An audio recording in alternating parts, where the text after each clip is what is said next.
ನಮಸ್ಕಾರ. ಎಲ್ಲರಿಗೂ ವಿಶ್ವ ಮಾನವ ಹಕ್ಕುಗಳ ದಿನಾಚರಣೆಯ ಶುಭಾಶಯಗಳು. Wish you a very happy world human rights day. Friends, ನಾನು Boramma H Angadi, working as assistant professor in department of political science, government first grade college, HD Kote, Mysuru district.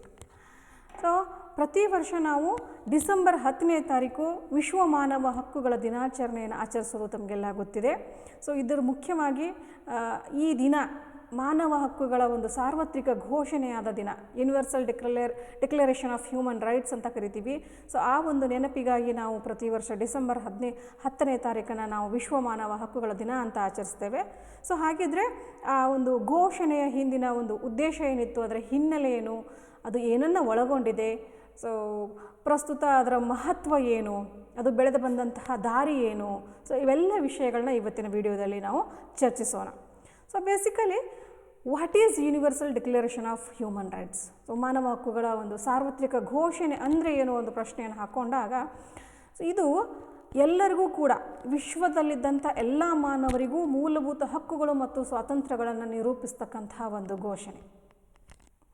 ಹಾಗಿದ್ರೆ ಇದು ಯಾವಾಗ ಈ ಒಂದು ಘೋಷಣೆಯನ್ನು ಮಾಡಲಾಯಿತು, when was the universal declaration created ಅನ್ನೋದನ್ನು ನೋಡಿಕೊಂಡ್ರೆ 1948 ಡಿಸೆಂಬರ್ 10ನೇ ತಾರೀಕು ವಿಶ್ವಸಂಸ್ಥೆಯ ಸಾಮಾನ್ಯ ಸಭೆ ಈ ಸಾರ್ವತ್ರಿಕ ಹಕ್ಕುಗಳ ಘೋಷಣೆಯನ್ನು, ಸಾರ್ವತ್ರಿಕ ಮಾನವ ಹಕ್ಕುಗಳ ಒಂದು ಘೋಷಣೆಯನ್ನು ಅಂಗೀಕರಿಸಿತು. ಸೊ ಆ ದಿನವನ್ನೇ ನಾವು ಇವತ್ತು ವಿಶ್ವ ಮಾನವ ಹಕ್ಕುಗಳ ದಿನ ಅಂತ ಆಚರಿಸ್ತೇವೆ.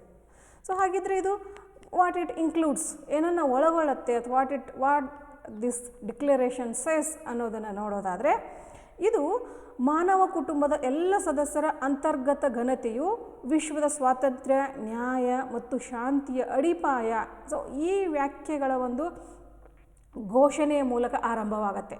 It starts with the inherent dignity of all members of the human family is the foundation of freedom, justice and peace in the world. So ನೋಡಿ, ಇಷ್ಟೊಂದು ಮಾನವ ಹಕ್ಕುಗಳಿಗೆ ಸಪೋರ್ಟನ್ನು ನೀಡ್ತಕ್ಕಂತಹ ಈ ವೇಟೇಜ್ ಇರ್ತಕ್ಕಂಥ ಪದಗಳ ಮೂಲಕ ಈ ಘೋಷಣೆ ಆರಂಭವಾಗತ್ತೆ. ಮುಂದುವರೆದು ಈ ಘೋಷಣೆ ಏನನ್ನು ಹೇಳುತ್ತೆ ಅಂದರೆ, it declares that human rights are universal to be enjoyed by all people, no matter of who they are where they live. So ಇದು ಹೇಗಿದೆ ಅಂದರೆ, ಘೋಷಣೆ ಸಮಗ್ರವಾಗಿರ್ತಕ್ಕಂಥದ್ದು, ಇಡೀ ಜಗತ್ತಿನ ಎಲ್ಲ ಮಾನವರಿಗೂ ಕೂಡ ಅನುಭವಿಸೋದಕ್ಕೆ, ಆನಂದಿಸೋದಕ್ಕೆ ಅವಕಾಶ ಇರತಕ್ಕಂಥದ್ದು, ಅವಕಾಶ ಮಾಡಿಕೊಟ್ಟಿರ್ತಕ್ಕಂತಹ ಘೋಷಣೆ. ಅವರು ಯಾರೇ ಆಗಿರ್ಬೋದು, ಅವರು ಎಲ್ಲಿಯೇ ಇರ್ಬೋದು, irrespective of those things, all have the human rights ಅನ್ನೋ ಒಂದು ಅಂಶವನ್ನು ಇದು ಘೋಷಿಸುತ್ತೆ. ಸೊ ಇನ್ನು ಮುಂದುವರೆದು ಇದರಲ್ಲಿ ಯಾವ ಯಾವ ಸ್ವರೂಪದ ಹಕ್ಕುಗಳು ಇವೆ ಅನ್ನೋದನ್ನು ನೋಡೋದಾದರೆ, ಸೊ ಇದು ನಾಗರಿಕ, ರಾಜಕೀಯ, ಸಾಮಾಜಿಕ, ಆರ್ಥಿಕ, ಸಾಂಸ್ಕೃತಿಕ, ಅಂದರೆ ಸಮಗ್ರ ಟೋಟಲಿ ಒಬ್ಬ ಮಾನವನಿಗೆ ಮಾನವನಾಗಿ ಬದುಕೋದಕ್ಕೆ ಯಾವ ಯಾವ ಹಕ್ಕುಗಳು ಬೇಕೋ ಆ ಎಲ್ಲ ಹಕ್ಕುಗಳನ್ನು ಇದು ಒಳಗೊಂಡಂಥ ಒಂದು ಸಮಗ್ರ ಘೋಷಣೆ ಅಂತ ನಾವು ಇದಕ್ಕೆ ಹೇಳ್ಬೋದು. ಸೊ ಈ ತರಹದ ಒಂದು ಘೋಷಣೆಯಾದ ಒಂದು ದಿನದ ನೆನಪಿಗಾಗಿ ನಾವು ಈ ಹ್ಯೂಮನ್ ರೈಟ್ಸ್ ಡೇ ಆಚರಿಸ್ತೇವೆ. ಸೊ 2008ರಲ್ಲಿ ಇದು ತನ್ನ, ಅಂದರೆ 1948ರಲ್ಲಿ ಇದು ಘೋಷಣೆ ಆಯಿತು. ಅಲ್ಲಿಂದ 2008ಕ್ಕೆ 60 ವರ್ಷವನ್ನು ಪೂರೈಸಿತು. ಸೊ ಅದರ ಒಂದು ಪೂರೈಕೆಗೆ ನೆನಪಿಗಾಗಿ 2008ರ ವರ್ಷದಲ್ಲಿ ಇಡೀ ವರ್ಷ ಅನೇಕ ಆ್ಯಕ್ಟಿವಿಟೀಸ್ಗಳು ನಡೆದು ಜಗತ್ತಿನಾದ್ಯಂತ ಈ ಮಾನವ ಹಕ್ಕುಗಳ ಕುರಿತಂತೆ ವಿಶೇಷವಾದಂಥ ಕಾರ್ಯಕ್ರಮಗಳನ್ನು ನಡೆಸಲಾಯಿತು. ಅದಕ್ಕೆ ಆ ಒಂದು ಥೀಮನ್ನು ಇಡಲಾಗಿತ್ತು. ಆ ಥೀಮ್ ಏನಪ್ಪ ಅಂದರೆ, dignity and justice for all of us.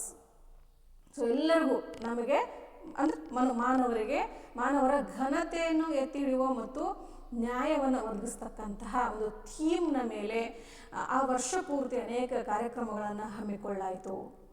So ಆಮೇಲೆ ಈ ಏನು ಘೋಷಣೆ ಒಳಗೊಂಡಂತಹ ಡಾಕ್ಯುಮೆಂಟ್ ಇದೆಯಲ್ಲ, it is the most, Guinness ಬುಕ್ಕಲ್ಲೇ ರೆಕಾರ್ಡ್ ಇದೆ ಇದು.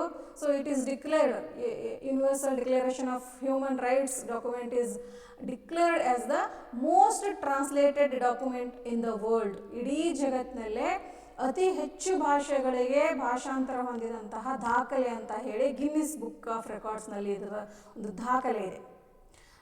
ಅದು ಇದರ ಮಹತ್ವವನ್ನು ತೋರಿಸುತ್ತೆ. ಅಂದರೆ ಎಲ್ಲ ರಾಷ್ಟ್ರಗಳು ಯಾವ ರೀತಿ ಇದನ್ನು ಅಳವಡಿಸಿಕೊಂಡಿದ್ದಾವೆ ಅನ್ನೋದನ್ನು ಈ ಒಂದು ದಾಖಲೆ ಎತ್ತಿ ತೋರಿಸುತ್ತೆ. ಜೊತೆಗೆ it also serve as the foundation for all the growing number of national laws, international laws and treaties, regional and national and subnational institutions protecting and promoting human rights.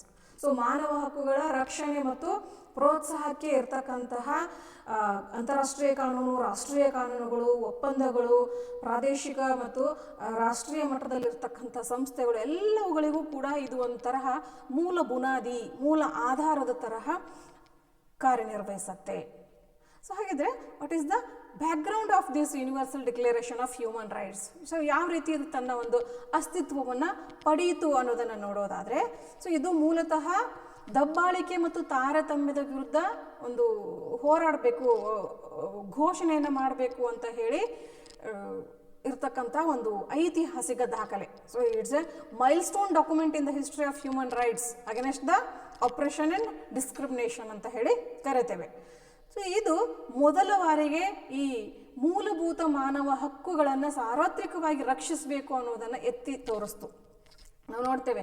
So ವಿಶೇಷವಾಗಿ ರಾಜ್ಯಶಾಸ್ತ್ರದಲ್ಲಿ ಈ ನೈಸರ್ಗಿಕ ಹಕ್ಕುಗಳ ಸಿದ್ಧಾಂತದ ಮೂಲಕ ಯಾವ ರೀತಿ ಮಾನವ ಹಕ್ಕುಗಳನ್ನು ಎತ್ತಿ ಹಿಡಿಯಲಾಯಿತು ಅನ್ನೋದನ್ನು ನೋಡ್ತೇವೆ. ಆದರೆ ಇದು ಇಡೀ ವಿಶ್ವದಾದ್ಯಂತ ಆ ಹಕ್ಕುಗಳ ರಕ್ಷಣೆಗೆ ಹೆಚ್ಚು ಮಹತ್ವವನ್ನು ಎತ್ತಿ ತೋರಿಸ್ತು.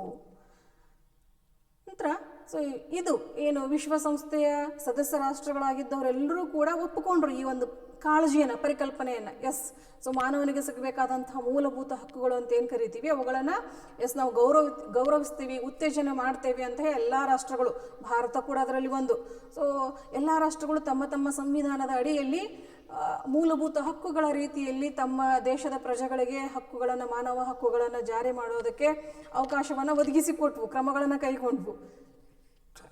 ಸೊ ಅದಕ್ಕೆ ಪೂರಕವಾಗಿ ಈ ಮೂಲಭೂತ ಹಕ್ಕುಗಳು ಮತ್ತು ಸ್ವಾತಂತ್ರ್ಯವನ್ನು ಉಚ್ಚರಿಸ್ತಕ್ಕಂಥ ಒಂದು ಸ್ಪಷ್ಟವಾದಂಥ ಡಾಕ್ಯುಮೆಂಟನ್ನು ರೂಪಿಸಬೇಕು ಅನ್ನೋ ಉದ್ದೇಶದಿಂದ ಮಾನವ ಹಕ್ಕುಗಳ ಆಯೋಗ ಅಂತ ಹೇಳಿ ಒಂದು ಸ್ಪೆಷಲ್ ಕಮಿಷನನ್ನು ಸ್ಥಾಪಿಸಲಾಯಿತು.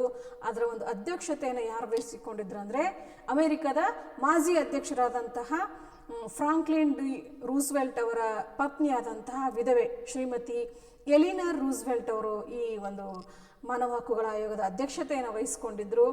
ಸೊ ಇದರ ಆರಂಭಿಕ ಕರಡನ್ನು, ಇದು ಇನಿಷಿಯಲ್ ಡ್ರಾಫ್ಟ್ ಅಂತ ಏನು ಕರಿತೀವಿ, it was prepared by the Canadian scholar John Peters Humphrey. So ಮಹಾನ್ ಮಾನವೀಯವಾದಿಯಾದಂತಹ ಕೆನಡಾದ ವಿದ್ವಾಂಸರಾದಂಥ ಜಾನ್ ಪೀಟರ್ಸ್ ಹಂಫ್ರಿ ಅವರು ಈ ಒಂದು ಆರಂಭಿಕ ಕರಡನ್ನು, ವಿಶ್ವ ಮಾನವ ಹಕ್ಕುಗಳ ಒಂದು ಘೋಷಣೆಯ ಆರಂಭಿಕ ಕರಡನ್ನು ಇವರು ಸಿದ್ಧಪಡಿಸಿದರು. ನಂತರ it was finalised by French scholar Rene Cassin. So French ವಿದ್ವಾಂಸರಾದಂಥ ರೆನೆ ಕ್ಯಾಸಿನ್ ಅವರು 2 ವರ್ಷ ಸಮಯ ತೆಗೆದುಕೊಂಡು ಜನವರಿ 1947ರಿಂದ ಡಿಸೆಂಬರ್ 10, 1948ರಂದು ಏನು ವಿಶ್ವಸಂಸ್ಥೆಯ ಸಾಮಾನ್ಯ ಸಭೆ ಅದನ್ನು ಅಂಗೀಕರಿಸಿತು, ಅಲ್ಲಿವರೆಗೂ 2 ವರ್ಷಗಳ ಕಾಲ ಸಮಯವನ್ನು ತೆಗೆದುಕೊಂಡು ಇದನ್ನು ಸಂಪೂರ್ಣವಾಗಿ ಫೈನಲೈಸ್ ಮಾಡಿದಂಥ ಕೀರ್ತಿ ಈ ರೆನೆ ಕ್ಯಾಸಿನ್ ಅವರಿಗೆ ಸಲ್ಲತ್ತೆ. ಸೊ ಇವರು ಅಭಿವೃದ್ಧಿಪಡಿಸಿದ ಪ್ರಕಾರ ಸೊ ಅದು ಈ ದಾಖಲೆ ಡಾಕ್ಯುಮೆಂಟ್ ಅಂತ ಏನು ಕರಿತೀವಿ ಅದು ಏನನ್ನು ಒಳಗೊಂಡಿತ್ತು ಅಂತಂದರೆ, ಸೊ ಒಂದು ಮುನ್ನುಡಿ, preamble and it consisted A preamble and 30 articles. So ಹೇಗೆ ನಮ್ಮ ಸಂವಿಧಾನ ರಚನೆಗೆ ನಮ್ಮ ಸಂವಿಧಾನ ಸೃಷ್ಟಿಕರ್ತರು ಸೊ 2 ವರ್ಷ 11 ತಿಂಗಳು 18 ದಿನ ಟೈಮ್ ತೆಗೆದುಕೊಂಡು ಯಾವ ರೀತಿ ನಮಗೆ ಆರ್ಟಿಕಲ್ ವಾರು, ಶೆಡ್ಯೂಲ್ ವಾರು ಸ್ಪಷ್ಟವಾದಂಥ ಒಂದು ವಿವರಣೆಯನ್ನುಳ್ಳುವಂಥ ಲಿಖಿತ ಸಂವಿಧಾನವನ್ನು ರಚಿಸಿ ನಮಗೆ ಭಾರತೀಯರಿಗೆ ಕೊಟ್ಟರು, ಅದೇ ರೀತಿ ಅಂತಾರಾಷ್ಟ್ರೀಯ ಮಟ್ಟದಲ್ಲಿ ಇವರು ಮುನ್ನುಡಿ ಮತ್ತು 30 ಆರ್ಟಿಕಲ್ಗಳನ್ನೊಳಗೊಂಡಂಥ ಸವಿವರವಾದಂತಹ ಡಾಕ್ಯುಮೆಂಟನ್ನು ಹ್ಯೂಮನ್ ರೈಟ್ಸ್ ರಿಲೇಟೆಡ್ ಆಗಿ ನೀಡಿದರು. ಸೊ ಹಾಗಾದರೆ ಈ 30 ಆರ್ಟಿಕಲ್ಗಳು ಏನನ್ನು ಹೇಳ್ತವೆ ಅನ್ನೋದನ್ನು ನೋಡೋಕ್ಕಿಂತ ಮುಂಚೆ ಒಂದು ಸಣ್ಣ ಒಂದು ಪ್ರಶ್ನೆಯನ್ನು ಹಾಕ್ಕೊಳ್ಬೇಕು ನಾವಿಲ್ಲಿ. ಏನಂದರೆ, is the universal declaration legally binding?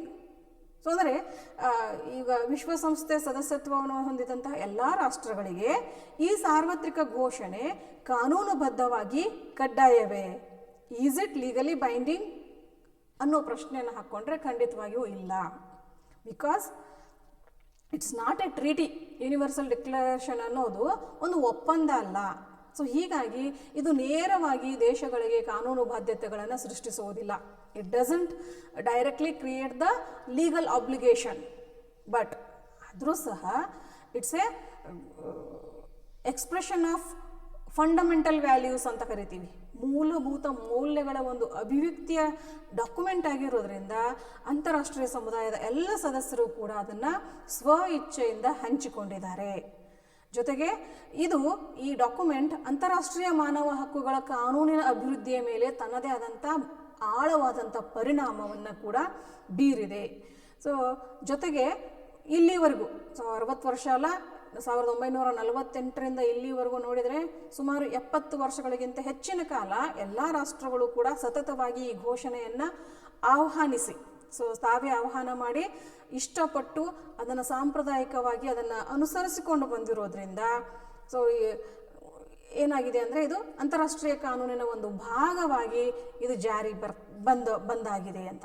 So it has become binding as the part of the customary international ಲಾ ಅಂತ ಕರಿತೀವಿ. ಸಾಂಪ್ರದಾಯಿಕವಾದಂತಹ ಅಂತಾರಾಷ್ಟ್ರೀಯ ಕಾನೂನಿನ ಭಾಗವಾಗಿ ಎಲ್ಲ ರಾಷ್ಟ್ರಗಳಿಗೂ ಅದು ಅನ್ವಯವಾಗ್ತಾ ಇದೆ.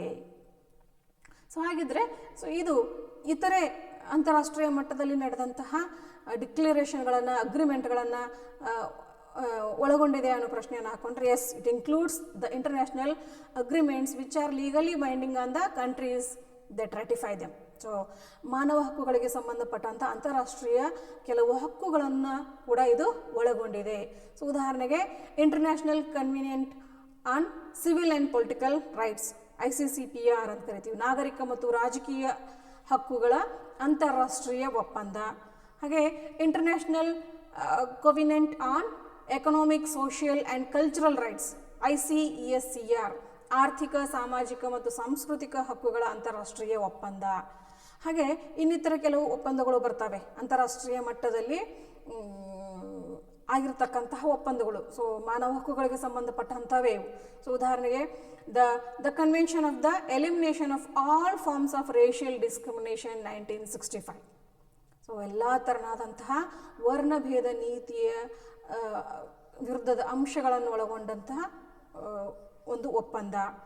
The convention of the elimination of all forms of discrimination against women 1979. So ಮಹಿಳೆಯ ಒಂದು ಭೇದ ಭಾವದ ವಿರುದ್ಧವಾದಂತಹ ಒಂದು ಒಪ್ಪಂದ. The convention against the torture and other cruel, inhuman or degrading treatment or punishment 1984. So ಚಿತ್ರಹಿಂಸೆ, ಕ್ರೌರ್ಯ, ಅಮಾನವೀಯವಾದಂತಹ ಘಟನೆಗಳ ವಿರುದ್ಧದ ಒಂದು ಒಪ್ಪಂದ. The convention on the rights of the child 1989. So ಮಕ್ಕಳ ಹಕ್ಕುಗಳ ಒಂದು ಒಪ್ಪಂದ. The convention on the rights of persons with disabilities 2006. So ದೌರ್ಬಲ್ಯಗಳನ್ನು ಹೊಂದಿರ್ತಾರೆ ಅಂತಹ ವ್ಯಕ್ತಿಗಳ ಹಕ್ಕುಗಳ ಕುರಿತಂತಹ ಒಪ್ಪಂದ. ಇವೆಲ್ಲವೂ ಕೂಡ ಈ ಸಾರ್ವತ್ರಿಕ ಘೋಷಣೆ ಅಡಿಯಲ್ಲೇ ಬರ್ತವೆ. So then what are the articles it includes? So ಈ universal declaration of human rights ಒಳಗೊಂಡಂತಹ ಆರ್ಟಿಕಲ್ಗಳು ಏನೇನು ಹೇಳ್ತವೆ ಒಂದೊಂದನ್ನು ಸಂಕ್ಷಿಪ್ತವಾಗಿ ನಾವು ನೋಡೋದಾದರೆ, the first article says that we are all born free and equal. So ಇದು ರೂಸೋ ಹೇಳಿದಂತಹದ್ದು ಒಂದು ವ್ಯಾಖ್ಯಾನವನ್ನು ನೆನಪಿಸುತ್ತೆ. ರೂಸೋ ಏನು ಹೇಳ್ತಾರೆ ಅಂದರೆ, ಮನುಷ್ಯ ಹುಟ್ಟುವಾಗ ತುಂಬ ಸ್ವತಂತ್ರವಾಗಿ ಜನಿಸಿದ್ದಾನೆ, ನಂತರ ಅವನು ಅಲ್ಲಲ್ಲಿ ಸರಪಳಿಗಳಿಂದ ಬಂಧಿಸಲ್ಪಟ್ಟಿದ್ದಾನೆ ಅಂತ ಹೇಳಿ. ಬಟ್ ಮಾನವ ಹಕ್ಕುಗಳ ಒಂದು ಡಿಕ್ಲರೇಷನ್ನ ಮೊದಲ ಆರ್ಟಿಕಲ್ ಏನು ಹೇಳುತ್ತೆ ಅಂದರೆ, ಎರಡನೇ ಭಾಗವನ್ನು ಒಪ್ಪಲ್ಲ. ಸೊ ನಮಗೆ ಬಂಧನ ಬೇಡ, because we are all born free and equal. ಸಮಾನತೆಯಿಂದ ಮುಕ್ತವಾಗಿ ಜನಿಸಿದ್ದೀವಿ. ಸೊ ವಿ ಹ್ಯಾವ್ ನಮಗೆಲ್ಲರಿಗೂ, ಎಲ್ಲ ಮಾನವರಿಗೂ ಏನು ಅವಕಾಶ ಇದೆ, ಸಮಾನತೆಯಿಂದ ಮುಕ್ತತೆಯಿಂದ ಜನಿಸಿದ್ರಿಂದ ಎಲ್ಲರಿಗೂ ಕೂಡ ಮಾನವ ಹಕ್ಕುಗಳನ್ನು ಅನುಭವಿಸುವ ಅವಕಾಶ ಕೂಡ ಇದೆ. ಸೊ ಅದು ನೆಕ್ಸ್ಟ್ ಆರ್ಟಿಕಲ್ ಏನು ಹೇಳುತ್ತೆ ಅಂದರೆ, ಸೊ ಯಾವುದೇ ಆಧಾರದ ಮೇಲೆ ಖಂಡಿತವಾಗಿಯೂ ಡೋಂಟ್ ಡಿಸ್ಕ್ರಿಮಿನೇಟ್, ತಾರತಮ್ಯವನ್ನು ಮಾಡಬೇಡಿ. ಅದು ಲಿಂಗ, ಜಾತಿ, ಅಂತಸ್ತು, ವರ್ಗ, ಬಣ್ಣ, ಸೊ ಯಾವುದೇ ಆಧಾರದ ಮೇಲೆ ಡೋಂಟ್ ಡಿಸ್ಕ್ರಿಮಿನೇಟ್ ಅನ್ನೋದನ್ನು ಈ ಆರ್ಟಿಕಲ್ ಹೇಳುತ್ತೆ. Next third article says the right to life. Yes, this is the basic right ಅಂತ ಕರಿತೀವಿ. ಜೀವಿಸುವ ಹಕ್ಕು, ಅದಿದ್ರೇ ನಾವು ಉಳಿದೆಲ್ಲ ಹಕ್ಕುಗಳನ್ನು ಅನುಭವಿಸೋದಕ್ಕೆ ಸಾಧ್ಯ. ಸೊ ಜೀವಿಸುವ ಹಕ್ಕಿಗೆ ಪೂರಕವಾದಂಥ ಪ್ರತಿಯೊಂದು ಅವಕಾಶಗಳನ್ನು ಪಡೆಯುವ ಹಕ್ಕು ಕೂಡ ಮನುಷ್ಯನಿಗೆ ಇದೆ. Then no slavery. ಸೊ ಗುಲಾಮಗಿರಿ ಅನ್ನೋದು ನಾವು ಹಿಂದಿನ ಒಂದು ಕಾಲಘಟ್ಟಗಳಲ್ಲಿ ಗುಲಾಮಗಿರಿ ಪದ್ಧತಿ ನೋಡಿದಾಗ ಗುಲಾಮಗಿರಿ ಪದ್ಧತಿಯಲ್ಲಿ ಒಬ್ಬ ಮನುಷ್ಯ ಇನ್ನೊಬ್ಬ ಮನುಷ್ಯನನ್ನು ಪ್ರಾಣಿ ತರಹ ನಡೆಸ್ಕೊಳ್ಳೋದನ್ನು ನೋಡ್ತೇವೆ ನಾವು. ಖಂಡಿತ ಆವಾಗ ಆ ಗುಲಾಮಗಿರಿಗೆ ಒಳಪಟ್ಟಂತಹ ವ್ಯಕ್ತಿ ಮಾನವ ಹಕ್ಕುಗಳನ್ನು ಅನುಭವಿಸೋದಕ್ಕೆ ಸಾಧ್ಯ ಇಲ್ಲ. ಸೊ ಹೀಗಾಗಿ ಆ ಪದ್ಧತಿಗೆ ಅವಕಾಶ ಇಲ್ಲ ಈ ಒಂದು ಡಾಕ್ಯುಮೆಂಟ್ ಪ್ರಕಾರ. Then no torture. ಖಂಡಿತ ಚಿತ್ರಹಿಂಸೆ ಅನ್ನೋದು ಸಲ್ಲದು. ಸೊ ಈಗ ಪ್ರಾಣಿಗಳಿಗೂ ಕೂಡ ಚಿತ್ರಹಿಂಸೆಯನ್ನು ನಿಷೇಧ ಮಾಡಿರುವಾಗ ಮನುಷ್ಯರಿಗೆ ಚಿತ್ರಹಿಂಸೆಯನ್ನು ಕೊಡೋದು ತುಂಬ ಅಮಾನವೀಯ ಘಟನೆ. ಅದಕ್ಕೆ ಅದು ದೈಹಿಕವಾಗಿ ಆಗಿರ್ಬೋದು, ಈವನ್ ಮಾನಸಿಕವಾಗಿ ಆಗಿರ್ಬೋದು. ಸೊ ಯಾವುದೇ ವ್ಯಕ್ತಿ ಇನ್ನೊಬ್ಬ ವ್ಯಕ್ತಿಯನ್ನು ಹಿಂಸೆ ಮಾಡ್ತಕ್ಕಂತಹ ಅವಕಾಶ ಇಲ್ಲ. Then you have the rights, you have rights no matter where you ಗೋ.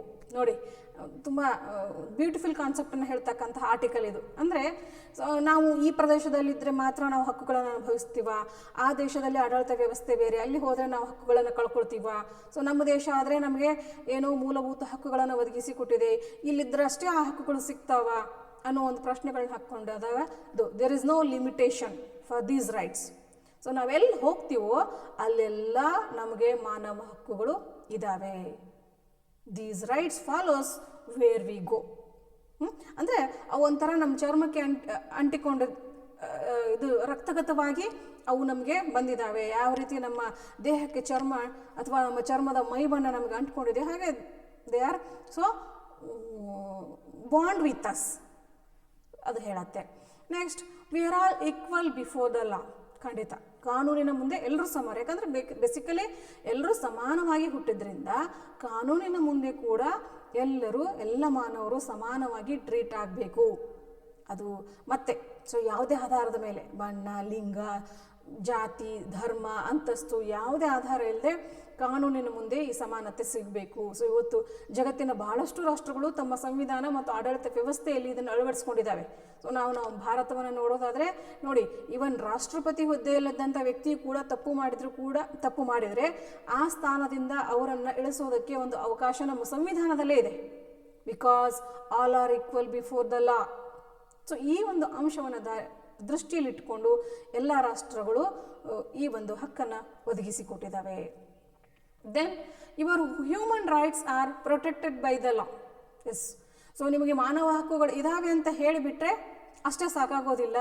ಒಂದು ವೇಳೆ ಮಾನವ ಹಕ್ಕುಗಳು ಯಾರಿಂದ ಉಲ್ಲಂಘಿಸಲ್ಪಟ್ಟರೆ, ಯಾವುದೇ ಒಬ್ಬ ವ್ಯಕ್ತಿಯ ಹಕ್ಕುಗಳನ್ನು ಇನ್ನೊಬ್ಬ ವ್ಯಕ್ತಿ ಕಸಿದುಕೊಂಡ್ರೆ ಆಗ ಏನು ಮಾಡಬೇಕು? ಸೊ ಆಗ ಅಲ್ಲಿ ಕಾನೂನಿನ ರಕ್ಷಣೆ ಇದ್ದರೆ ಆ ಹಕ್ಕು ಅರ್ಥಪೂರ್ಣವಾಗಿ ಜಾರಿಯಾಗತ್ತೆ. ಇಲ್ಲದೆ ಹೋದರೆ ಅದಕ್ಕೆ ಅರ್ಥನೇ ಇರೋದಿಲ್ಲ. ಸೊ ಉಲ್ಲಂಘನೆಗೆ ಅವಕಾಶ ಇದ್ದಾಗ ಮಾನವ ಹಕ್ಕುಗಳಿಗೆ ಅರ್ಥವಿರೋದಿಲ್ಲ. ಸೊ ಹೀಗಾಗಿ ಪ್ರತಿಯೊಂದು ರಾಷ್ಟ್ರಗಳು ಈ ಆರ್ಟಿಕಲ್ನ ಅಡಿಯಲ್ಲಿ ಏನು ಮಾಡಬೇಕು? ಅವುಗಳಿಗೆ ಕಾನೂನಿನ ರಕ್ಷಣೆಯನ್ನು ಕೊಡಬೇಕು. Then no unfair detainment. ಅಕ್ರಮ ಬಂಧನಕ್ಕೆ ಅವಕಾಶವಿಲ್ಲ.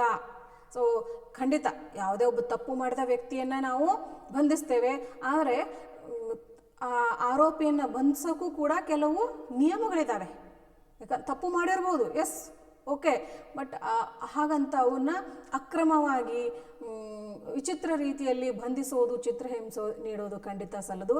ಆ ವ್ಯಕ್ತಿಯ ತಪ್ಪನ್ನು ಸಾಬೀತುಪಡಿಸೋದಕ್ಕೂ ನಿಯಮಗಳನ್ನು ಅನುಸರಿಸಿ ನಿಯಮಬದ್ಧವಾಗಿ ಅವನಿಗೆ ಶಿಕ್ಷೆ ನೀಡಬೇಕೇ ಹೊರತಾಗಿ ಅಕ್ರಮ ಬಂಧನಕ್ಕೆ ಅವಕಾಶ ಇಲ್ಲ ಅಂತ ಹೇಳುತ್ತೆ. Next, the right two trial ಅಂತ ಕರಿತೀವಿ. ಅಂದರೆ ವಿಚಾರಣೆಯ ಹಕ್ಕು. ಎಸ್, ಯಾವುದೇ ಒಬ್ಬ ವ್ಯಕ್ತಿ ಯಾವುದೋ ಒಂದು ಅಪರಾಧವನ್ನು ಎಸಗಿರ್ತಾನೆ, ತಪ್ಪನ್ನು ಎಸಗಿರ್ತಾನೆ, ಅಂಥ ಸಂದರ್ಭದಲ್ಲಿ ಅವನನ್ನು ಒಂದು ನ್ಯಾಯಯುತವಾದಂಥ, ಅಂದರೆ ನಿಷ್ಪಕ್ಷಪಾತವಾದಂತಹ ಒಂದು ಸ್ವತಂತ್ರವಾದಂಥ ನ್ಯಾಯಾಂಗ ವ್ಯವಸ್ಥೆ ಆ ತಪ್ಪಿತಸ್ಥ ಸ್ಥಾನದಲ್ಲಿರ್ತಕ್ಕಂತಹ ವ್ಯಕ್ತಿಯನ್ನು ವಿಚಾರಿಸುವ ಹಕ್ಕನ್ನು ಹೊಂದಿದ್ದಾರೆ. ಸೊ ಮಾನವ ತಪ್ಪು ಮಾಡಿದ್ದಾನೆ ಅಂತ ಹೇಳಿ ಆ ಮಾನವ ಹಕ್ಕುಗಳ ಅಡಿಯಲ್ಲಿ ಅವನನ್ನು ಯಾರು ಏನು ಕೇಳೋ ಇದು ಇಲ್ಲ, ಅವಕಾಶ ಇಲ್ಲ ಅನ್ನೋದು ಖಂಡಿತ ತಪ್ಪು. ಸೊ ಆ ವ್ಯಕ್ತಿ ತಪ್ಪು ಮಾಡಿದರೆ ಅವನನ್ನು ವಿಚಾರಿಸುವ ಹಕ್ಕು ಇದೆ. ಯಾರಿಗಿದೆ ಅಂದರೆ ಒಂದು ನಿಷ್ಪಕ್ಷಪಾತವಾದಂಥ ಸ್ವತಂತ್ರ ನ್ಯಾಯಾಂಗ ವ್ಯವಸ್ಥೆಗೆ ಇದೆ. Then we are all always innocent till proven guilty. ನೋಡಿ, ಇದು ತುಂಬ ಸುಂದರವಾದಂತಹ ಒಂದು ಕಾನ್ಸೆಪ್ಟ್. ಅಂದರೆ ಯಾವುದೇ ಒಬ್ಬ ವ್ಯಕ್ತಿ ತಪ್ಪು ಮಾಡಿದ ಅಪರಾಧಿ ಸ್ಥಾನದಲ್ಲಿ ನಿಲ್ಲಿಸಿದ ತಕ್ಷಣ ಅವನು ಅಪರಾಧಿ ಅಂತಲ್ಲ, ಜಸ್ಟ್ ಏನು ಹೇಳಿ ಅವನು ಆರೋಪಿ. ಆ ಆರೋಪಿ ಅವನ ಮೇಲೆ ಆರೋಪ ಹೊರಿಸಿದ ತಕ್ಷಣ ಅವನು ಅಪರಾಧಿ ಆಗಿರಲಿಕ್ಕಿಲ್ಲ, ಜಸ್ಟ್ ಆರೋಪಿ. ಅದು ಸಾಬೀತಾಗೋವರೆಗೂ ಅವನು ಮುಗ್ಧನೇ. ಅವನನ್ನು ನಾವು ಕೆಟ್ಟವರು ಅಂತ ನೇರವಾಗಿ ಅವನನ್ನು ಟ್ರೀಟ್ ಮಾಡೋದಕ್ಕೆ ನಾವು ಖಂಡಿತವಾಗಿ ಆರಂಭ ಮಾಡಬಾರ್ದು. Until he proven as A guilty. ಅವನು ತಪ್ಪಿತಸ್ಥ ಸಾಬೀತಾಗೋವರೆಗೂ ಅವನನ್ನು ಬೇರೆ ರೀತಿಯಿಂದ ನಡೆಸ್ಕೊಳ್ಳೋದು, ಶಿಕ್ಷೆ ಕೊಡೋದು ಮಾಡದೆ ಅಲ್ಲಿವರೆಗೂ ಅವನನ್ನು ಮುಗ್ಧನನ್ನಾಗೇ ನಾವೇನು ಮಾಡಬೇಕಾಗತ್ತೆ, ಟ್ರೀಟ್ ಮಾಡಬೇಕಾಗತ್ತೆ. Then right to privacy. So ಪ್ರತಿಯೊಬ್ಬ ವ್ಯಕ್ತಿಗೂ ಕೂಡ ಏನು ಗೌಪ್ಯತೆಯ ಹಕ್ಕು, ತನ್ನದೇ ಆದಂಥ ಕೆಲವು ವೈಯಕ್ತಿಕ ಅಂಶಗಳ ಬಗ್ಗೆ ಆಗಿರ್ಬೋದು, ಸಂಬಂಧಗಳಾಗಿರ್ಬೋದು, ಅವುಗಳ ಬಗ್ಗೆ ಗೌಪ್ಯತೆಯನ್ನು ಕಾಪಾಡಿಕೊಳ್ಳುವ ಹಕ್ಕು ಪ್ರತಿಯೊಬ್ಬ ವ್ಯಕ್ತಿಗೆ ಇದೆ. ಎಲ್ಲವನ್ನೂ ಕೂಡ ಅವನ ಇಚ್ಛೆಗೆ ವಿರುದ್ಧವಾಗಿ ಮುಕ್ತಗೊಳಿಸಬೇಕು ಅನ್ನೋ ಒಂದು ಕಡ್ಡಾಯ ಇಲ್ಲ. ದೆನ್ ರೈಟ್ ಟು ಮೂವ್ ಅಂತ ಕರೀತೀವಿ, ಚಲಿಸುವ ಹಕ್ಕು. ನಮ್ಮ ಮೂಲಭೂತ ಹಕ್ಕಿನಲ್ಲಿ ಈ ಅಂಶ ಏನು ನೀಡುತ್ತೆ, ದೇಶಾದ್ಯಂತ ಯಾವುದೇ ಭಾಗದಲ್ಲಿ ಸಂಚರಿಸುವ ಒಂದು ಅವಕಾಶವನ್ನು ನಮಗೆ ಕೊಟ್ಟರೆ ಇದು ಜಗತ್ತಿನಾದ್ಯಂತ ನಾವು ಯಾವ ಸ್ಥಳದಲ್ಲಾದರೂ ಕೂಡ ಚಲಿಸ್ತಕ್ಕಂಥ ಹಕ್ಕನ್ನು ಇದು ಒದಗಿಸಿಕೊಡುತ್ತೆ. Then the right to seek a safe place to live. So ಒಬ್ಬ ಮಾನವನಾಗಿ ಒಂದು ಸುರಕ್ಷಿತ ಜಾಗ, ಮಾನವನಾಗಿ ಬದುಕೋದಕ್ಕೆ ಎಂಥ ವಾತಾವರಣ ಬೇಕು ಅಂತಹ ಒಂದು ಸುರಕ್ಷಿತ ಸ್ಥಳವನ್ನು ಹುಡುಕಿಕೊಂಡು ಹೋಗೋದಷ್ಟೇ ಅಲ್ಲ, ಹುಡುಕಿಕೊಂಡು ಅಲ್ಲಿ ವಾಸ ಮಾಡ್ತಕ್ಕಂತಹ ಹಕ್ಕು ಪ್ರತಿಯೊಬ್ಬ ಮನುಷ್ಯನಿಗೂ ಕೂಡ ಇದೆ. ದೆನ್ ರೈಟ್ ಟು ನ್ಯಾಷನಾಲಿಟಿ, ಬಹಳಷ್ಟು ಇದು ಬೇಸಿಕ್ ನೀಡ್ಸ್ ನಂತರ ಬರ್ತಕ್ಕಂತಹ ಒಂದು ನೀಡಿದು. ಸೊ ಮೊದಲು ನಮ್ಮ ಜೀವ ಬದುಕಬೇಕು, ನಮ್ಗೆ ಬೇಕಾದಂಥ ಸೌಲಭ್ಯಗಳು ಸಿಗಬೇಕು ಅನ್ನೋ ಆಸೆ ಇರುತ್ತೆ. ನಂತರ ನನ್ನ ದೇಶ, ಹೆಮ್ಮೆ, ಅದರ ಬಗ್ಗೆ ಹೆಮ್ಮೆಯನ್ನು ಪಡೋದು, ಅದರ ಬಗ್ಗೆ ಅದರ ಸ್ವಾಭಿಮಾನವನ್ನು, ಅಭಿಮಾನವನ್ನು ಎತ್ತಿ ತೋರಿಸ್ತಕ್ಕಂತಹ ಒಂದು ಭಾವನೆಯನ್ನು ಕೂಡ ಮನುಷ್ಯ ಇಷ್ಟಪಡ್ತಾನೆ. ಎಸ್, ಆ ಭಾವನೆಯನ್ನು ತೋರಿಸ್ಕೊಳ್ಳೋದಕ್ಕೆ ಅವಕಾಶ ಇದೆ. Then right to marriage and family ಅಂತ ಕರಿತೀವಿ. ವೈಯಕ್ತಿಕ ಜೀವನಕ್ಕೆ ಸಂಬಂಧಪಟ್ಟಂತೆ ಪ್ರತಿಯೊಬ್ಬ ವ್ಯಕ್ತಿಗೂ ಕೂಡ ತನ್ನದೇ ಆದಂಥ ಮದುವೆ, ಮತ್ತು ಅದು ಯಾವುದೇ ಆಚರಣೆಯಲ್ಲಿರ್ಬೋದು, ಯಾವುದೇ ಧರ್ಮದ ಅವನಿಗೆ ಇಷ್ಟಪಟ್ಟಂಥ ಧರ್ಮ, ಇಷ್ಟಪಟ್ಟಂತಹ ವ್ಯಕ್ತಿಗಳ ಜೊತೆಗೆ ಈ ಮದುವೆ ಮತ್ತು ಕುಟುಂಬದ ಸಂಬಂಧವನ್ನು ಹೊಂದಿ ತನ್ನದೇ ಆದಂತಹ ಕುಟುಂಬವನ್ನು ಸ್ಥಾಪಿಸ್ತಕ್ಕಂಥ ಹಕ್ಕನ್ನು ಹೊಂದಿದ್ದಾನೆ. Then right to your own things. So ನಮ್ಮ ಕೆಲವು ಸ್ವಂತ ವಿಷಯಗಳು ಅಂತ ಕರಿತೀವಿ.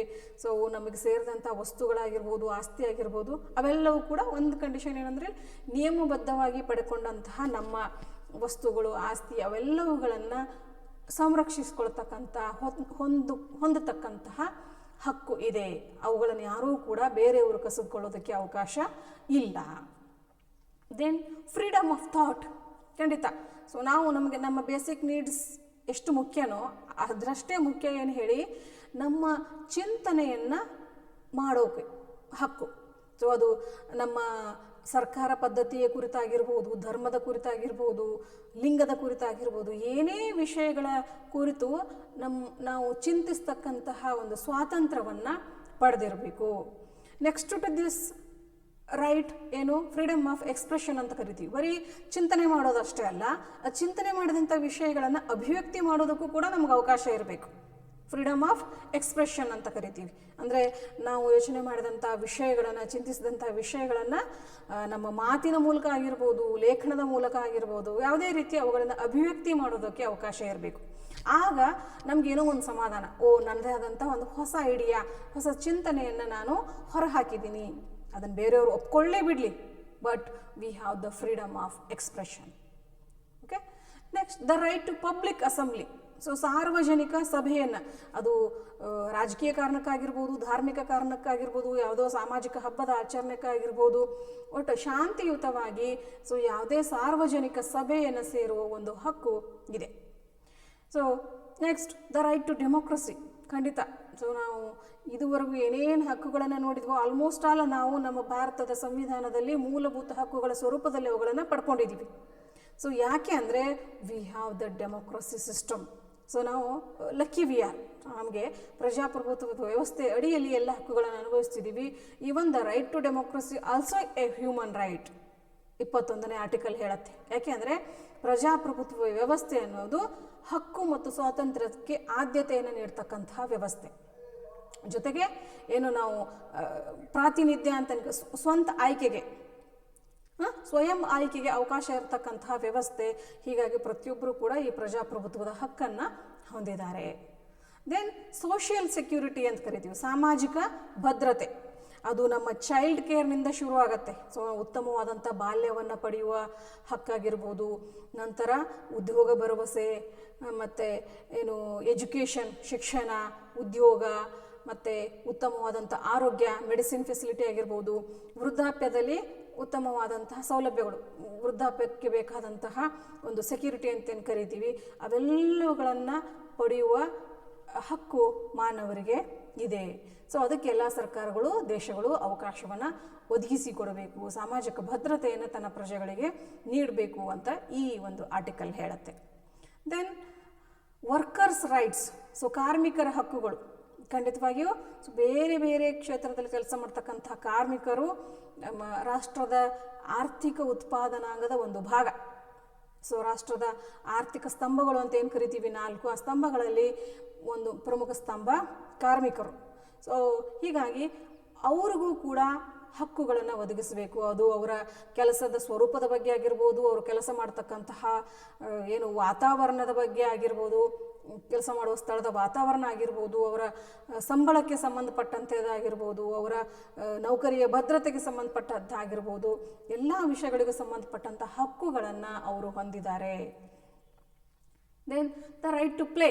ಸೊ ನೋಡಿ, ಇದು ಒಂದು ಹಕ್ಕು ಅಂತ ಸ್ಪೆಷಲಾಗಿ ಹೇಳಬೇಕಾ ಅನ್ನೋ ಒಂದು ಡೌಟು ನಮಗೆಲ್ಲ ಬರ್ಬೋದು. ಎಸ್, ಇವತ್ತಿನ ಮಕ್ಕಳು ನನಗೂ ಆಟ ಆಡೋ ರೈಟ್ ಇದೆ ಅಂತ ಕೇಳಿ ಹೋಗಬೇಕಾದಂಥ ಸಂದರ್ಭ ಇವತ್ತು ಬಂದಿದೆ. ಯಾಕಂದರೆ ಅದು ಎಷ್ಟು ಆಟ ಅನ್ನೋದು ಮಾನಸಿಕವಾಗಿ, ದೈಹಿಕವಾಗಿ ಒಂದು ಮಗುವಿನ ವ್ಯಕ್ತಿತ್ವವನ್ನು ರೂಪಿಸುವುದರಲ್ಲಿ ಬಹಳಷ್ಟು ಪ್ರಮುಖ ಪಾತ್ರವನ್ನು ವಹಿಸುತ್ತೆ. ಅದಕ್ಕೆ ಹೇಳ್ತಾರೆ sound mind in a sound body ಅಂತ ಹೇಳಿ. ಸೊ ಸೌಂಡ್ ಬಾಡಿ ಇರಬೇಕಾದ್ರೆ ಏನು ಮಾಡಬೇಕು ನಾವು? ಉತ್ತಮವಾದಂಥ ದೈಹಿಕ ಸಾಮರ್ಥ್ಯವನ್ನು ಹೊಂದಬೇಕಾದ್ರೆ ಸೊ ಫಿಸಿಕಲ್ ಗೇಮ್ಗಳಲ್ಲಿ ನಾವು ಭಾಗವಹಿಸಬೇಕಾಗತ್ತೆ. ಆವಾಗ ನಮ್ಮ ಮಾನಸಿಕ ಆರೋಗ್ಯ ಚೆನ್ನಾಗಿರುತ್ತೆ. ಅದಕ್ಕೋಸ್ಕರ ಆಟವಾಡುವ ಹಕ್ಕು ಪ್ರತಿಯೊಬ್ಬರಿಗೂ ಇದೆ ಅನ್ನೋದು ವಿಶೇಷವಾಗಿ ಈ ಹಕ್ಕು ಮಕ್ಕಳಿಗೆ ಅನ್ವಯಿಸುತ್ತೆ. ಸೊ ಆ ಹಕ್ಕನ್ನು ನಾವು ಬೇರೆ ಯಾವುದೋ ಸೊ ಓದೋದು, ಕರಿಯರ್ ನಿರ್ಮಾಣ ಮಾಡ್ಕೊಳ್ಳೋದು, ಆ ಒಂದು ಗೊಂದಲಗಳಲ್ಲಿ ಎಲ್ಲಿ ನಾವು ಮಕ್ಕಳಿಗೆ ಈ ಆಟವಾಡುವ ಹಕ್ಕಿನಿಂದ ವಂಚಿತರನ್ನಾಗಿ ಮಾಡಬಾರ್ದು ಅನ್ನೋ ಉದ್ದೇಶಕ್ಕೆ this right is specially mentioned. Okay, then food and shelter for all, ಎಲ್ಲರಿಗೂ ಆಹಾರ ಮತ್ತು ಆಶ್ರಯದ ಹಕ್ಕು. ಖಂಡಿತ. ಸೊ ಈ ಒಂದು ಪ್ರಯತ್ನಕ್ಕೆ, ಉದ್ದೇಶಕ್ಕೆ ಇಡೀ ನಮ್ಮ ವಿಶ್ವಸಂಸ್ಥೆ ತನ್ನ ಅಂಗಸಂಸ್ಥೆಗಳ ಒಂದು ಸಹಾಯದ ಅಡಿಯಲ್ಲಿ ಇಡೀ ಜಗತ್ತಿನಾದ್ಯಂತ ಎಲ್ಲೆಲ್ಲಿ ಆಹಾರದ ಕೊರತೆ, ಆಹಾರ ಮತ್ತು ಆಶ್ರಯದ ಕೊರತೆ ಇದೆಯೋ, ಪೌಷ್ಟಿಕಾಂಶ ಆಹಾರ ಅದರಲ್ಲೂ ಪೌಷ್ಟಿಕ ಆಹಾರದ ಕೊರತೆ ಇದೆ, ಅಲ್ಲೆಲ್ಲ ಪೌಷ್ಟಿಕ ಆಹಾರವನ್ನು ಒದಗಿಸ್ತಕ್ಕಂತಹ ಉಚಿತ ಕಾರ್ಯಕ್ರಮಗಳನ್ನು ಹಮ್ಮಿಕೊಂಡಿದೆ. ಹಾಗೆ ನಮ್ಮ ದೇಶದಲ್ಲಿ ಉದಾಹರಣೆ ತೆಗೆದುಕೊಳ್ಳೋದಾದರೆ ಎಲ್ಲೆಲ್ಲಿ ಯಾರು ಆಶ್ರಯ ರಹಿತರು ಇರ್ತಾರೋ ಅವರಿಗೆ ಆಶ್ರಯ ಒದಗಿಸೋದಕ್ಕೆ ಸರ್ಕಾರ ತನ್ನ ಸಮಾಜ ಕಲ್ಯಾಣ ಕಾರ್ಯಕ್ರಮಗಳ ಅಡಿಯಲ್ಲಿ ವಿಶೇಷವಾದಂಥ ಕಾರ್ಯಕ್ರಮಗಳನ್ನು ಹಮ್ಮಿಕೊಳ್ಳೋದ್ರ ಮೂಲಕ ಎಲ್ಲರಿಗೂ ಕೂಡ ದೇಶದ ಪ್ರಜೆಗಳು, ಇಡೀ ಜಗತ್ತಿನ ಪ್ರಜೆಗಳಿಗೆ ಆಹಾರ ಮತ್ತು ಆಶ್ರಯವನ್ನು ಒದಗಿಸ್ತಕ್ಕಂಥ ಸೌಲಭ್ಯವನ್ನು ಮಾಡ್ತಾ ಇದ್ದಾವೆ. Then the right to education, ಶಿಕ್ಷಣದ ಹಕ್ಕು. ಖಂಡಿತವಾಗಿಯೂ ಇವತ್ತು ಎಂದಿಲ್ಲದ ಮಹತ್ವವನ್ನು ಪಡೆದಿರ್ತಕ್ಕಂಥ ಹಕ್ಕು. ಯಾಕಂದರೆ ನಾವು ಇಷ್ಟು ದಿನ ಏನಂತ ತಿಳ್ಕೊಂಡಿದ್ವಿ, ಒಬ್ಬ ವ್ಯಕ್ತಿ ಬದುಕೋದಕ್ಕಿರ್ತಕ್ಕಂಥ ಬೇಸಿಕ್ ನೀಡ್ಸ್, ಮೂಲ ಅಂಶಗಳು ಅಂತ ಯಾವಂದರೆ ಆಹಾರ, ಬಟ್ಟೆ, ವಸತಿ 3ನೇ ಸೇರಿಸ್ಕೊಂಡಿದ್ವಿ. ಇವತ್ತು ಅಷ್ಟೇ ಅಲ್ಲ, ಅದರಲ್ಲಿ ಶಿಕ್ಷಣ ಮತ್ತು ಆರೋಗ್ಯ ಕೂಡ ಸೇರಿದೆ. ಶಿಕ್ಷಣ ಇಲ್ಲದೆ ಹೋದರೆ ಒಬ್ಬ ಮನುಷ್ಯ ಬದುಕೋದಕ್ಕೆ ಆಗೋದಿಲ್ಲ ಅನ್ನೋಷ್ಟರ ಮಟ್ಟಿಗೆ ಪ್ರಾಮುಖ್ಯತೆಯನ್ನು ಇವತ್ತು ಶಿಕ್ಷಣ ಪಡೆದಿರೋದ್ರಿಂದ every man has the right to education. ಅದು ಬಾಲ್ಯದಲ್ಲೇ ಪಡಿಬೇಕಂತಿಲ್ಲ, ಈವನ್ ಅವನು ವಯಸ್ಕನಾದ ಸಂದರ್ಭದಲ್ಲೂ ಕೂಡ he has the right to education. ಶಿಕ್ಷಣವನ್ನು ಪಡಿತಕ್ಕಂಥ ಹಕ್ಕನ್ನು ಅವನು ಹೊಂದಿದ್ದಾನೆ. ಅದರ ಅಡಿಯಲ್ಲಿ ಸಾಕಷ್ಟು ದೇಶಗಳಾಗಿರ್ಬೋದು, ಜಾಗತಿಕ ಮಟ್ಟದಲ್ಲಿ ಅನೇಕ ಕಾರ್ಯಕ್ರಮಗಳು ಇದರಲ್ಲಿ ಹಮ್ಮಿಕೊಳ್ಳಲಾಗಿದೆ. ದೆನ್ ಕಾಪಿರೈಟ್, ಕೃತಿಸ್ವಾಮ್ಯ ಅಂತ ಕರಿತೀವಿ. ಸೊ ಯಾವುದೇ ಒಂದು ಹೊಸ ಯೋಚನೆಯನ್ನು, ಹೊಸ ಉತ್ಪನ್ನವನ್ನು ಹುಟ್ಟಿ ಹಾಕಿದಂತಹ ವ್ಯಕ್ತಿಗೆ ಅವನ ಯೋಚನೆ ಹೊಸದಾಗಿರೋದ್ರಿಂದ, ಸೊ ಅದು ಮೊದಲ ಸಾರಿ ಆ ಯೋಚನೆಯನ್ನು, ಹೊಸ ಉತ್ಪನ್ನವನ್ನು ಹುಟ್ಟಿ ಹಾಕಿರೋದ್ರಿಂದ ಅದರ ಒಂದು ಸಾಮ್ಯವನ್ನು, ಆ ಕೃತಿಯ ಕೆಲಸದ ಒಂದು ಏನು ಓನರ್ಶಿಪ್ಪನ್ನು ಆ ವ್ಯಕ್ತಿಗೆ ಒದಗಿಸಿಕೊಡೋದು. ಇದನ್ನು ಈ ಅವಕಾಶವನ್ನು ಖಂಡಿತ ಒದಗಿಸಿಕೊಟ್ಟಾಗ ಮಾತ್ರ ಅವ್ರಿಗೆ ಏನಾಗುತ್ತೆ, ಎಸ್ ನಾನು ಒಂದು ಹುಟ್ಟಿ ಹಾಕಿದಂತಹ, ನಾನು ಕಂಡುಹಿಡಿದಂತಹ ಒಂದು ಪ್ರಸ್ತುತಪಡಿದಂಥ ವಿಷಯ ನನ್ನ ಹೆಸರಿಗಿದೆ ಅನ್ನೋ ಸಮಾಧಾನ ಗೌರವ ಅವ್ರಿಗೆ ಇರುತ್ತೆ. ಸೊ ಹೀಗಾಗಿ ಕಾಪಿರೈಟ್ ಕೂಡ ಮಾನವ ಹಕ್ಕುಗಳಲ್ಲಿ ಒಂದು. Then a fair and free world ಅಂತ ಕರಿತೀವಿ, ನ್ಯಾಯೋಚಿತವಾದಂಥ ಮತ್ತು ಮುಕ್ತ ಜಗತ್ತು. ಸೊ ಖಂಡಿತವಾಗಿ ಈ ಥರದ ಒಂದು ಜಗತ್ತನ್ನು ಹೊಂದೋದು ಕೂಡ ಮಾನವ ಹಕ್ಕು. ಸೊ ಇಲ್ಲಿ ಏನಿರಬೇಕಿದ್ರಲ್ಲಿ ಒಂದು ಫ್ರೀನೆಸ್ ಇರಬೇಕು, ಮುಕ್ತತೆ ಇರಬೇಕು, ಇನ್ನೊಂದು ನ್ಯಾಯೋಚಿತತೆ ಇರಬೇಕು. Everything must be fair in the world. So ಅಲ್ಲಿ ನ್ಯಾಯ ಅನ್ಯಾಯ, ಒಳಿತು ಕೆಟ್ಟು, ಸೊ ಇಲ್ಲೇ ಯೋಚನೆಗಳು ಇದ್ದು, ಸೊ ಅಲ್ಲಿ ನ್ಯಾಯಕ್ಕೆ ಬೆಲೆ ಸಿಗ್ತಕ್ಕಂತಹ ವಾತಾವರಣ ಇರಬೇಕು. Then it must be free. So ಮುಕ್ತವಾದಂಥ ವಾತಾವರಣ ಇರಬೇಕು. ಆಗ ಒಬ್ಬ ಮನುಷ್ಯನಾಗಿ ಆನಂದದಿಂದ ಬದುಕೋದಕ್ಕೆ ಸಾಧ್ಯ ಆಗುತ್ತೆ. ದೆನ್ ರೆಸ್ಪಾನ್ಸಿಬಿಲಿಟಿ ಅಂತ ಕರಿತೀವಿ. 29ನೇ ಆರ್ಟಿಕಲ್ ಏನು ಹೇಳುತ್ತೆ ಅಂದರೆ, ಸೊ ನಾವು ಕೇವಲ ನಮ್ಮ ಹಕ್ಕುಗಳನ್ನು ಚಲಾಯಿಸೋದು ಮಾತ್ರ ಅಲ್ಲ, ನಮ್ಮ ಹಕ್ಕುಗಳನ್ನು ಚಲಾಯಿಸೋದರ ಜೊತೆಗೆ ಇನ್ನೊಬ್ಬರ ಹಕ್ಕುಗಳನ್ನು ಗೌರವಿಸುವುದು ಕೂಡ ನಮ್ಮ ಜವಾಬ್ದಾರಿ ಅನ್ನೋದನ್ನು ಈಗ ಆರ್ಟಿಕಲ್ ಅಂತ ಹೇಳುತ್ತೆ. Okay. Then finally the last article is but not the least, no one can take away your human rights. ಅತ್ಯಂತ ಅದ್ಭುತವಾದಂಥ ಕಾನ್ಸೆಪ್ಟನ್ನು ಇದು ಹೇಳುತ್ತೆ. ನಿಮ್ಮ ಮಾನವ ಹಕ್ಕುಗಳನ್ನು ಯಾರೂ ತೆಗೆದುಕೊಳ್ಳಲು ಸಾಧ್ಯವಿಲ್ಲ. ಅದು ಸರ್ಕಾರ ಆಗಿರ್ಬೋದು, ಸಮಾಜ ಆಗಿರ್ಬೋದು, ನಮ್ಮ ನಾಯಕರಾಗಿರ್ಬೋದು, ತಂದೆ ತಾಯಿಗಳಾಗಿರ್ಬೋದು, ಯಾರೂ ಕೂಡ ತೆಗೆದುಕೊಳ್ಳೋದಕ್ಕೆ ಸಾಧ್ಯ ಇಲ್ಲ. ಯಾವ ಸ್ಥಳದಲ್ಲೂ ಕೂಡ ತೆಗೆದುಕೊಳ್ಳೋಕೆ ಸಾಧ್ಯ ಇಲ್ಲ. ಅದು ನಮಗೆ ಜನ್ಮಸಿದ್ಧ ಹಕ್ಕು ಅಂತ ಹೇಳ್ಬೋದು ನಾವು. ಸೊ ಅವುಗಳನ್ನು ನ್ಯಾಚುರಲ್ ಆಗಿ ಪಡೆದಿರ್ತೀವಿ, ನ್ಯಾಚುರಲ್ ಆಗಿ ಅನುಭವಿಸ್ತೀವಿ. ಹೊರತಾಗಿ ಅವುಗಳನ್ನು ಕಸಿದುಕೊಳ್ಳುವ ವ್ಯಕ್ತಿ, ಸಂಸ್ಥೆ, ಪ್ರಾಧಿಕಾರ, ಅಧಿಕಾರ ಯಾರೂ ಕೂಡ ಇದುವರೆಗೂ ಇಲ್ಲ ಅನ್ನೋದನ್ನು ಇದೆ ಅಂತ ಹೇಳುತ್ತೆ. ಸೊ ಇಷ್ಟೆಲ್ಲ ಅಂಶಗಳನ್ನ ನೋಡಿದಾಗ ನಮಗೆಲ್ಲ ಒಂದು ಕಡೆ ತುಂಬ ಖುಷಿ ಆಗುತ್ತೆ. ಯಾಕಂದರೆ ಇವೆಲ್ಲ ಹಕ್ಕುಗಳನ್ನು ವಿಶೇಷವಾಗಿ ನಮ್ಮ ಪ್ರತಿಯೊಂದು ರಾಷ್ಟ್ರ ಕೂಡ, ಅಮೇರಿಕ ತನ್ನ ಸಂವಿಧಾನದ ಮೂಲಭೂತ ಹಕ್ಕುಗಳ ಅಡಿಯಲ್ಲಿ ಅಳವಡಿಸಿಕೊಂಡಿದೆ, ಎಲ್ಲ ರಾಷ್ಟ್ರಗಳು ಅಳವಡಿಸ್ಕೊಂಡಿದೆ. ನಾವು ಇನ್ ಡೀಟೇಲ್ ಆಗಿ ತಿಳ್ಕೊಂಡಿರೋ ಪ್ರಕಾರ ನಮ್ಮ ಭಾರತದ ಸಂವಿಧಾನದಲ್ಲಿ ಏನು ಮೇನ್ 6 ಮೂಲಭೂತ ಹಕ್ಕುಗಳಿದ್ದಾವೆ, ಅವುಗಳ ಸಬ್ ಟೈಟಲ್ನಲ್ಲಿ ಇವೆಲ್ಲ ಹಕ್ಕುಗಳನ್ನು ಕ್ರೋಢೀಕರಿಸಿ ನಾವು ಈಗ presently we are enjoying those fundamental rights. ಆದರೂ ಸಹ ಸೊ ಜಗತ್ತಿನಲ್ಲಿ ಇಷ್ಟೆಲ್ಲ ಮಾನವ ಹಕ್ಕುಗಳ ಅರಿವು, ಜಾಗೃತಿ ಜಾರಿ ಇದ್ದಾಗಲೂ ಕೂಡ ಎಲ್ಲೋ ಒಂದೊಂದು ಕಡೆಗೆ ಅಲ್ಲಲ್ಲಿ ಘಟನೆಗಳು, ಅಂದರೆ ಇಷ್ಟೊಂದು ಆಧುನಿಕ ಕಾಲದಲ್ಲಿ ನಾವು ಮುಂದುವರೆದು ಶಿಕ್ಷಣವನ್ನು ಪಡ್ಕೊಂಡಂಥ ಯುಗದಲ್ಲಿದ್ದರೂ, ಡಿಜಿಟಲ್ ಯುಗ ಅಂತ ಕರಿತೀವಿ, ಮಾಹಿತಿ ಒಂದು ಕ್ರಾಂತಿಯ ಯುಗದಲ್ಲಿ ಇದ್ದರೂ ಸಹ ಎಲ್ಲೋ ಇಲ್ಲೊಂದು ಘಟನೆಗಳು, ಉದಾಹರಣೆಗೆ ಮೊನ್ನೆ ಇತ್ತೀಚೆಗೆ ನಡೆದಂತಹ ಏನು ಅಮೇರಿಕಾದಲ್ಲಿ ನಡೆದಂತಹ ವರ್ಣಭೇದ ನೀತಿಯನ್ನು ಆಧರಿಸಿದ ಒಂದು ಹತ್ಯೆ, ಈ ಥರದ ಒಂದು ಪ್ರಕರಣಗಳು ಏನು ಮಾಡ್ತವೆ, ನಮ್ಮನ್ನೆಲ್ಲೋ ಒಂದೊಂದು ಯೋಚನೆಗೆ ತೊಡಗಿಸ್ತವೆ. ನಿಜವಾಗ್ಲೂ ನಾವು ಮಾನವ ಹಕ್ಕುಗಳನ್ನು ಸಂಪೂರ್ಣವಾಗಿ ಅರ್ಥ ಮಾಡ್ಕೊಂಡಿದ್ದೀವಾ, ಕನ್ವಿನ್ಸ್ ಆಗಿದ್ದೀವಾ?